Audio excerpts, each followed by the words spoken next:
किसान हर रोज पपीते के पेड़ से पपीते तोड़ता था, लेकिन एक दिन उसे पेड़ में कुछ अजीब सा लगा, जैसे कोई उसके पपीते चुरा वीडियो रहा अच्छा लगे तो हो। वीडियो को किसान लाइक कमेंट शेयर करें। ये झोपड़ी में छुपकर नजर रखने लगा।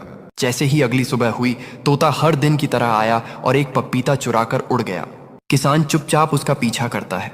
तोता उड़ते उड़ते अपने घर पहुंचता है और दयावान पपीता अपनी किसान निकला। झोपड़ी में रख देता है। किसान दया आ समझ गई जाता भाई है इसको। तोता माँ बनने वाला है, इसलिए वो अपने आने वाले बच्चों के लिए खाना इकट्ठा कर रहा है। फिर एक दिन बहुत तेज बारिश होने लगती है। किसान दौड़ता हुआ आता है और तोते को अपने साथ ले आता है। तोते का घर पानी में बह जाता है। कुछ दिन बाद तोता अंडे देता है और फिर उन अंडों से नन्हे बच्चे निकलते हैं। किसान ये देखकर रोने लगता है, फिर भी किसी ने लाइक शेयर सब्सक्राइब नहीं किया।